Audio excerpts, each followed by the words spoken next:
Donc, bonjour, bonjour plutôt. On est toujours dans les systèmes d'équations.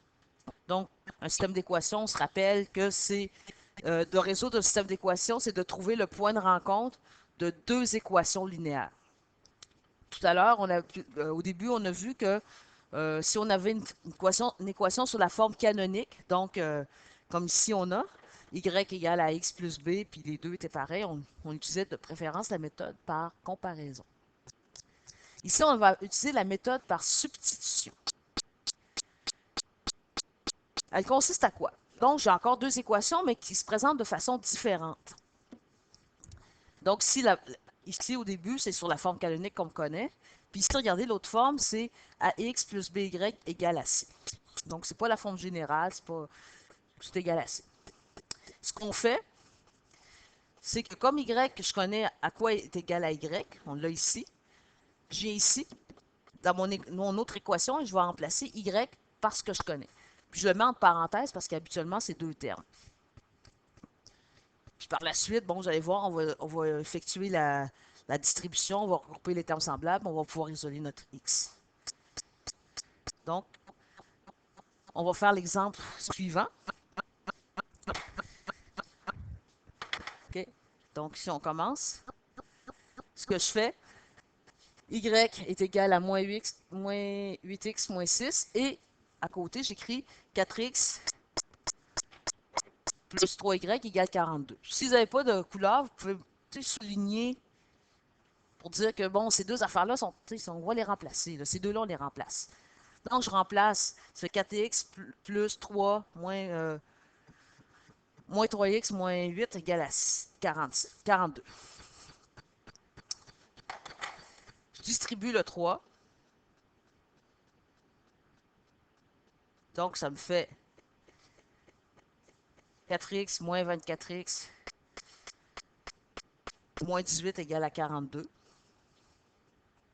Je regroupe les termes semblables. Donc, j'ai deux termes semblables ici. Donc, ça me fait moins 20x.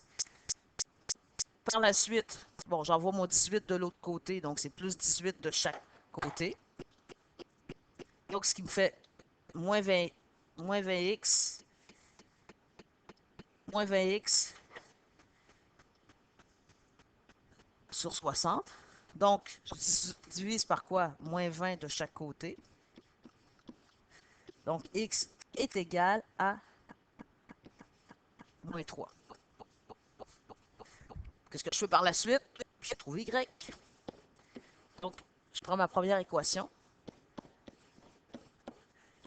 Dans une situation comme ça, là, c'est toujours de préférable de prendre celui qui était y égal. Ça va être plus facile. Donc, je remplace mon x par quoi? Moins 3. Et je fais mes calculs. Je prends ma calculatrice. Euh, moins 8 fois moins 3, ça fait 24. Puis par la suite, vous faites quoi? 24 moins 6.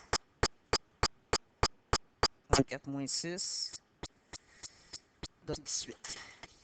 Y est égal à 18. Donc, le point de rencontre de mes deux droites, de deux équations, c'est moins 3, 18. Celui-ci, je vais en faire un autre exemple avec vous.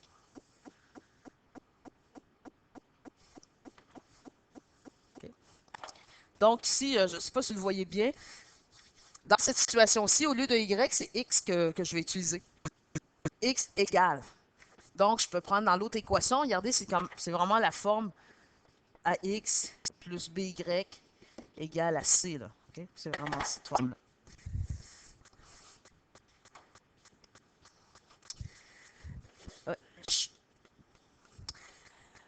Donc, on poursuit.